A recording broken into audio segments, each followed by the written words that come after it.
Redborners, active in Redborners. Welcome to the first of three, maybe more, depending on popular demand, might only be one. Videos about safe cycling in Redbourne or anywhere else for that matter. So my name's Simon Barnes, for those that don't know. For those that do know, then just bear with me. In my 73 years, all but 10, I have been cycling in one form or another. And I started when I was a little toddler, and then I got a bigger bike, rode to school, did a paper round. I did many paper rounds. My dad was a newsagent, so more than I wanted to, to be honest. But I learned a lot about the bike and made me strong. And then as I got older, I enjoyed it more, and I was keener and competitive, and spent a good few years racing at a reasonable level and all over the place. And then I concentrated on my work as a land surveyor, and successful enough to be for the company to have a professional cycling team with a lot of good mechanics, so I learned a fair bit there as well. Anyway, Lindy and I retired at Redbourne in 2008, and we opened up the hub, serving initially cyclists and then the whole village and anybody else that wants to come in. And then the bike loft probably 5, maybe 6 years later. So we're fully immersed in Redbourne and in bicycles, whether we like it or not. And we do like it, fortunately, so that's good. So I've been asked to talk about safe cycling. I think basically there's three aspects of that I'm going to look at. I think there's three main aspects. One, the bicycle itself. Secondly, you, the rider.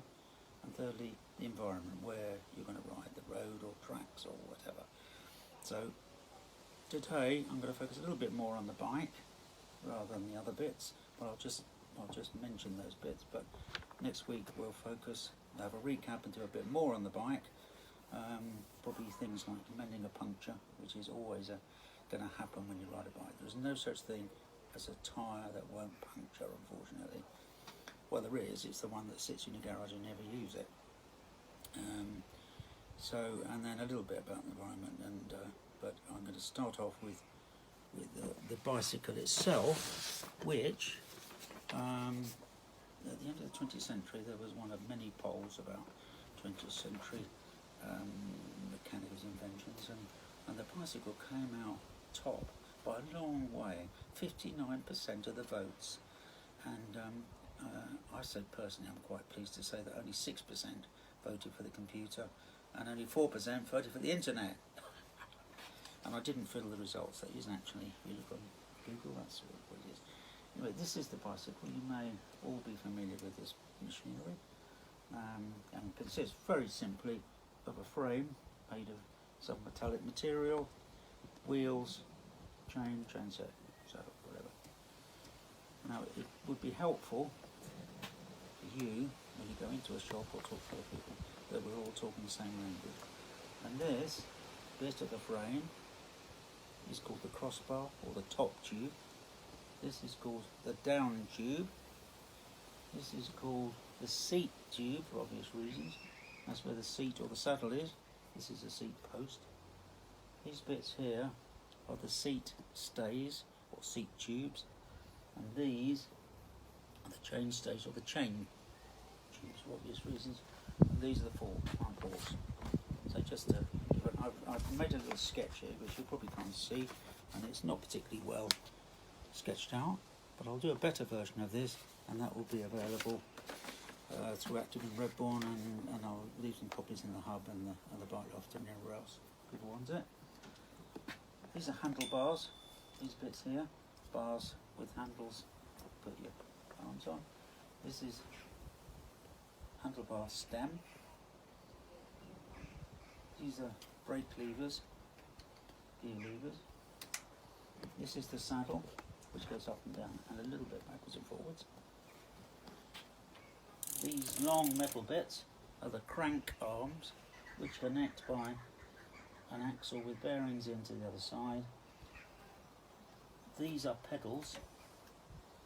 This is the front chain So these are the chain rings. This is the front gear mechanism. This is the rear gear mechanism. These are the rear sprockets. And these, you may only have one, or you may have 2 or 3 chain wheels. And I think that's most of the things. Obviously, these are the wheels.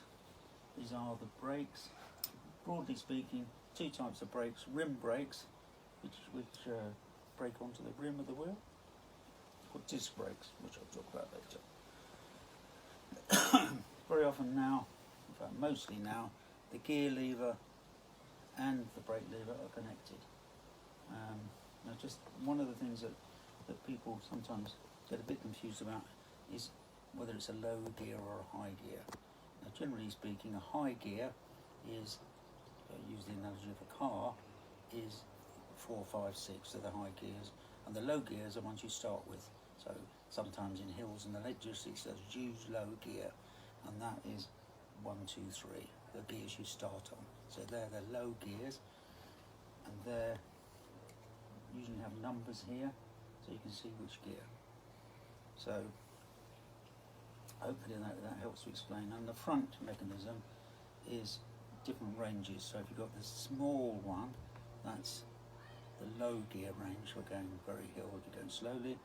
And the bigger one is for high gearing, where you might be going downhill or on the flat, or you might feel a bit more energetic and you want to zoom along. So mostly the handlebars and the stem and the saddle and the seat post don't need a lot of maintenance, but you need to regularly check the bike. And really the things you need to check more than anything else is the wheels and the brakes and the gears. You'll know if the gears don't work because they won't work. So we can look at those a bit later. But the gears, the wheels, sorry, obviously the wheels have, this is the hub, the bit that goes through the middle, and this is the rim and these are the spokes. And you have a tyre, rubber tyre, with an inner tube inside. And the inner tube inflates, blows up. You don't want it to be too hard because it'll be a very bumpy ride. You don't want it to be too soft because it'll have too much drag. And I see cyclists all the time going around, and I think, oh, they'd go so much better if they put a bit of air in their tyres. And it's that's the biggest single thing you could do to make your cycling a bit easier. When you inflate the tyres, you will have a dust cap here, which you obviously have to take off. And I'll just demonstrate here. And it really is worth getting. You can get them for about £25 pump like this. It makes life so much easier. And there are 2 types of valves. One is a Presta valve, which I'll talk about next time, and this is a Schrader valve like a car. So you put this one here. Now this valve, I don't know whether it's coming out here, but it's at an angle. It's not normal to the rim like it should be. It's pushed over like that, and that's because the tyre has been ridden slightly flat and it's pushed the inner tube around. And what will happen is it probably wasn't going to come out very well, but the inner tube the valve will rub on the rim and cause a puncture. So let's have a look and see what pressure this is. Now I have a little pressure gauge here, and this is 25 psi, pounds per square inch, which is very low. So it's going to be at least 40 to 60. It does say on the tyre what the pressure should be. So I'm going to pump this up now. It's very easy, even for an old, but you can even do it in one hand, but I won't because I'm talking at the same time.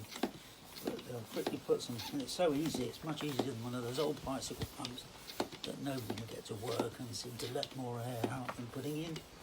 So we're putting this up now to 50 psi, then that's lovely. What I should have done, which I'll show you next time, but just for purposes of speed, I'm not bothered, but you can straighten it up, and you should straighten it up. the other thing is to check with the tyres. To check the tyres that there's no visible flint, stones, thorns in there. So just go around, look very carefully. If there's something, get a sharp knife, be very careful. Obviously I'm not wearing protective gloves or goggles or a helmet for doing this, but this is a dangerous exercise. So if you see a thorn, you can just pick it out like that, or a little stone, a little flint, and just flick it out like that. And if the hole is quite noticeable, it's a proper hole, then a little trick, get a little bit of super glue and just put a drop in the tyre and that'll seal it up. But don't do what I did once when I first learned that trick. And I went round one evening, went out and go for a ride in the morning, and my bike was stuck to the shed floor with the super glue. So learn by my stupid mistakes. So that's something you can easily do with the tyres. Make sure they're inflated. It won't do any good to ride along thinking, oh, I can't be bothered to pump them up. You won't enjoy your ride as much. They haven't got so much control on the road. and you'll probably ruin the tyre in the tube. So the brakes, you want to check your brakes are adjusted correctly. Now you don't want, this is not too bad, but there's a bit of a problem here. You can hear that noise probably, where the mudguard has been put down and the brake is rubbing on here. So I can change that and adjust it. But the travel of the brake lever, about like that, isn't bad at all. If it needs adjusting, there's a little screw here that you can stretch the cable a bit and just adjust it so it's okay. And do the same with the back one. But make sure also that, particularly on the handlebars, that all these bolts are tight. Because if you suddenly have to brake and the handlebars turn and the wheel doesn't, that's not really a good thing to happen. So just make sure they're all tight. That's a bit loose. That's alright now. And the saddle's not leaping about all over the place. We'll talk about the saddle in a minute. I'll take this off the stand. It's important to have the saddle in the right position. Now, the problems that I'm going to show you on this bike, which isn't in great condition, it's in the bike lot for a service, but the front wheel, this has got just normal nuts on the wheel, and you'll see here there's a little metal bit with a little nib on it there, and in the frame there's a little hole, and that goes, and you get the, I'll do it, it will show very well on the video, but that goes in there as a safety device, and then you screw that up in there, and you can check that the bearings are going around all right. They're not great, but they're not too bad. But when you put this wheel in here, so plop it down there, and these little nibs, there's a hole in the frame there, and that goes down and that fits in that little nib there. It's a safety device, so if the wheel nuts work loose, then it'll stop the wheel falling out completely. I'll just do that on this other one. Now these brakes, you have to dismantle this bit of the brake to get the wheel out. So I'll put it back in again. And what you do is you squeeze this together and take that out. It's quite simple. Now also on here, this little bendy bit here, which keeps the brake cable in the right position, which is called a noodle. This is bent, it's got bent there. So that's not good, because it will make the braking very stiff, but more importantly, that's likely to break, fray through the cable, and you might break, and the cable breaks, and you go over. Well, you don't go at level bars. You don't go anywhere apart from maybe into a ditch or something. So there are little things there. Check that this is tightened up correctly. The brake lever isn't moving around. Because if we look on the back of this, as I say, this is just come in for a service. If you look here, this reflector has fallen down and gone into the gears. It will probably work, but at some stage that's going to break up, get caught in here and lock the wheel up. And so just these little things like a reflector has a real important role to play, obviously as a reflector, but it also needs checking that these things aren't loose. Very often bells are loose, and they're not going to do any good at all. So I'm just going to get this spanner to tighten up those wheel nuts before I forget. They need to be very tight.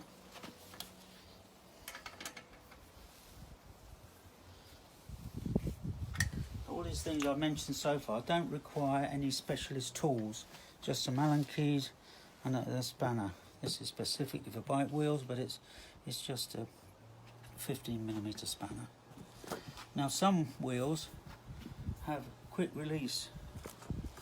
I'll just get right here with disc brakes. So this bike has disc brakes on here.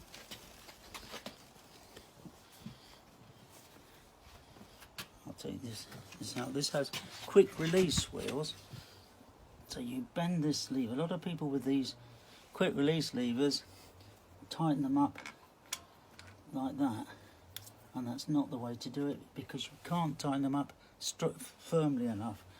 They've got a lever on here, so you you just move this little screw here till it goes to a point where it's quite stiff, and then you move that lever over and it clamps it onto the rim. And they're called quick release because you don't need a spanner. Now, what you've got to be very careful about here is, I won't do that now, but I'll show you here. This is what this is like, and it's got two springs here each end. These springs are an important part of the mechanism, but this little conical shaped spring needs to go with a smaller diameter towards the frame, and they are important. If you have them that way around, when you put the wheel in the frame, that clogs up in the slot that it goes in and won't enable you to firmly fix the wheel safely into the frame. So it is an important thing, and if you lose these springs, it's not the end of the world, but you do need to try and get them replaced. Everybody loses them at some stage or another. So you can see on here that clamps down, just a little lever clamps down, but don't try and tighten it up, because you won't get it tight enough. Now in lubrication, I think generally people put too much oil on their chain, and there's not a strict rule. I can't say every month or every week you should oil it, because it depends how much you use it and what conditions you use it. But you really, I don't know whether you can see this on here, the amount of oil, that's probably about right. But if you put too much oil on it, put it around here, it just picks up all the dust and grit, and then it'll wear away the chain more quickly, wear away these chain rings. So you can see it glistening on there, and that's fine. You don't need any more oil than that. And in fact, I would say perhaps a little bit too much. So you just get a rag and you can wipe it off. What I do is, when it starts drying out, I just use WD-40 or GT85 or this one there, and just spray it on the moving parts. So a little bit there on the brakes, making sure you don't get it on the rim, on the moving parts of the gear mechanism. This doesn't need it because the chain's got plenty of oil in, just on the moving parts. But don't get oil on the braking bits of the, so if you don't need anything on there, you don't, this pedals and the crank bearings are all sealed, so they don't need doing. You shouldn't need to put oil on the hub bearings either. And then just keep it clean. Make sure your tyres are inflated. Check for fins. Check your brakes are working properly. Check there's no there's nothing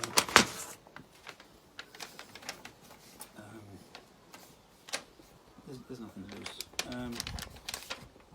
It's a good idea to have a reflector, and I think we'll talk about lights later, but it's a good idea to have a very good bright rear light, even on a day like today, because so people see you coming up behind. And to be honest, there's some really good, efficient, rechargeable little lights which have almost the same luminosity as a car light now for rear lights, and I can't encourage anybody enough. I use one when I go out a day like today, rear light like that. You do need to have your bike looked at if you're using it regularly for professional servicing. It doesn't need to be necessarily a full service, but I'll just very quickly, I think I'm probably bored of what I'm saying now, but take this off here. Now, this particular bike has been adapted with the handlebars up. Really, what should have happened is this particular customer should have ordered a smaller bike in the first place. So this is an addition to racer handlebars and make it to fit her. But saddle height is important. So many people say, "Oh, my saddle's so uncomfortable. Can I get a new saddle?" And very often, it's largely due to the fact that they've got it too low. Generally speaking, about your navel height, or maybe a bit lower. If you can sit on the saddle with both feet on the ground, it's too low, and people do that because they feel safer.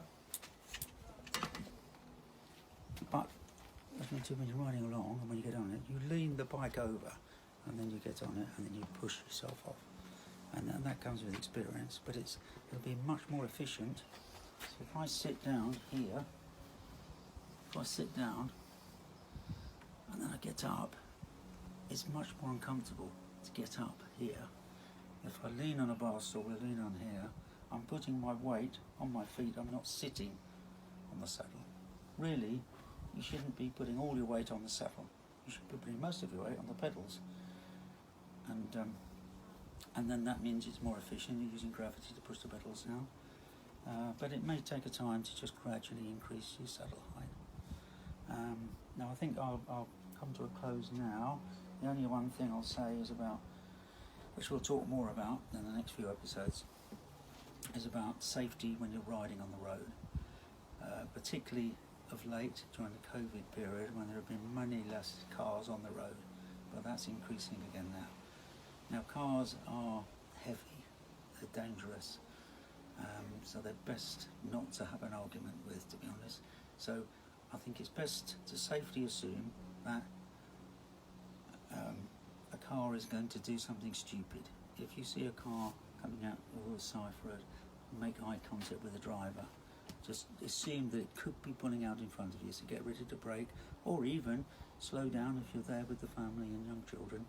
Perhaps stop and let the car go. And it doesn't matter whether you think that you should have the right of way or not. It's best to just not argue with the car. Take it from me, and be safe. And do wear a helmet.